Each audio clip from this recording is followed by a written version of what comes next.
Vitol Group saying that risks from Russia-related supply disruptions could still see higher prices. Absolutely. And what we saw last week was a 1-2 punch. The U.S. unprecedented release of 1 million barrels a day for the next 6 months of oil from the strategic reserves, and the rise in COVID cases in China affecting demand. That sent West Texas Intermediate down more than $14 last week. That's the biggest weekly drop in more than a decade, by the way.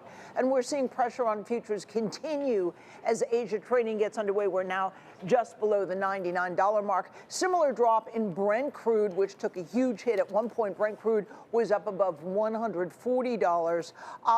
Again, Vitol's group, head of Asia trading, is saying that oil prices could be higher given the risk of disruption of supplies from Russia. He says a lot of people are still lost figuring out those numbers, but that shouldn't be forgotten. Vitol also in the camp that thinks that China will continue to suppress the spread of COVID, and that, quote, China will throw the kitchen sink at making sure the economy delivers. Now, the independent energy trader sees less of a chance of an agreement on an Iranian nuclear deal. If you remember, weeks ago, there was a lot of talk that such an agreement was imminent, and that would put more oil on the market. Looks a lot less likely now, the trader is saying. So the direction of oil, a very big question for this coming week.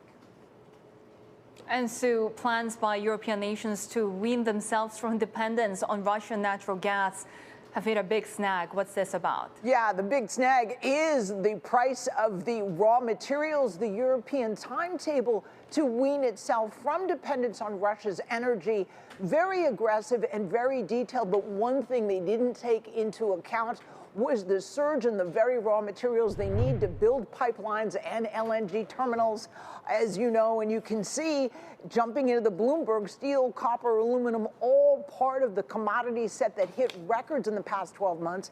Bloomberg Commodity Spot Index up some 46% in that time, and it's just seen the largest quarterly surge in decades.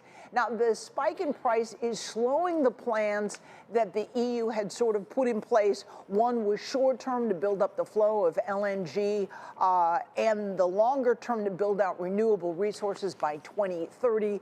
Germany, for instance, has pledged to build 2 LNG terminals. France wants to resume talks with Spain about a connecting pipeline. And the UK wants more homegrown wind, solar, and nuclear power. But all of this is now much more complicated and hitting a big challenge in terms of the spike in price to build out on this plan.